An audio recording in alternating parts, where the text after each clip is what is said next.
A disputa pela compra da Warner Bros. Discovery virou uma das maiores batalhas da indústria do entretenimento. Empresas como a Netflix e a Paramount travaram uma batalha gigantesca e ferrenha para quem vai controlar esses estúdios. Valores estimados foram publicados que a batalha começou ali em torno de 82 bi e agora passa entre 110 bilhões de dólares.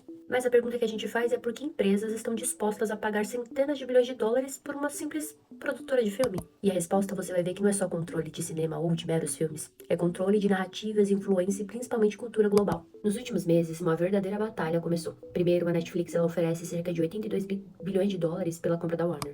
Depois, a Paramount ela entra na disputa oferecendo mais de 108 bilhões.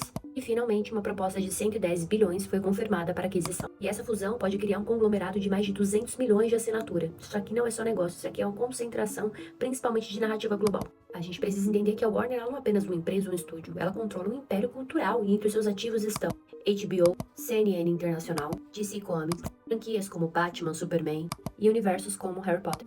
No século passado, quem controlava território acabava dominando o mundo, né? Só que esses streamers, eles já perceberam e já entenderam que quem controla as histórias acaba controlando o mundo em si. Porque a gente aprende que os filmes, principalmente, eles moldam os valores, cultura, visão de família, política, absolutamente tudo. Então, Hollywood, ele entendeu antes de todo mundo que ele não veio só para entreter. Ele veio para ensinar o que amar e o que odiar.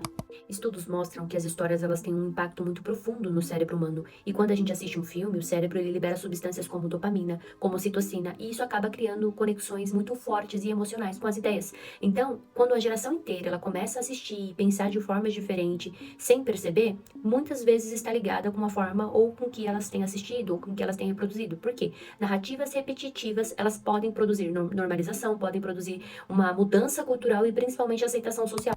É por isso que durante décadas Hollywood ela foi utilizada como instrumento de influência cultural global, né? Então países passaram a adotar os seus estilos de vidas, países adotaram, copiar os seus costumes, principalmente adotar os valores, porque é o que os estudiosos acabam chamando de soft power. Ou seja, nada mais é do que uma estratégia dos países para conquistarem poder e prestígio sem o uso da força. Basicamente é um domínio sem guerra. A Bíblia mostra que a batalha espiritual também acontece na mente. Olha o que diz em 2 Coríntios 10:5. Levando cativo todo o pensamento à obediência. Isso significa e revela pra gente algo muito profundo. Que a guerra espiritual, gente, ela não tá somente nos templos, mas ela tá no pensamento humano. Quando nós vamos pro livro de Apocalipse, aparece uma cidade simbólica, né? Chamada Babilônia. E essa cidade, o que domina lá é comércio, cultura, influência sobre as nações. E muitos teólogos, né, falam que a Babilônia, ela representa um sistema moderno que acaba moldando o mundo contra Deus. Então não é apenas governos, é sistemas culturais globais. Hoje, poucas empresas controlam streamings, música, filme, notícias, redes sociais, e isso acaba criando um conglomerado de informações muito poderosas, onde eles controlam uma narrativa global. Quando nós temos poucas empresas que definem o que vai ser contado, elas também podem definir o que precisa ser ocultado.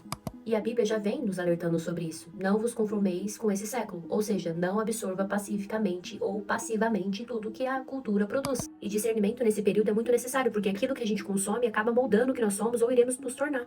Enquanto o mundo ele está discutindo algo como apenas negócio, a gente está vendo a narrativa sendo contada debaixo dos nossos olhos e a gente não tem se atentado. Não é qualquer coisa que está acontecendo aqui, gente. Isso é uma batalha, não é somente por estúdio, mas é por atenção, por pensamento, por cultura, por narrativa global. E existe uma pergunta que nós cristãos precisamos fazer para tudo. O que é que está moldando aquilo que nós acreditamos? Porque depois de analisar todas essas pesquisas, olhar, a gente entende que quem controla as histórias muitas vezes controla o rumo de uma geração inteira.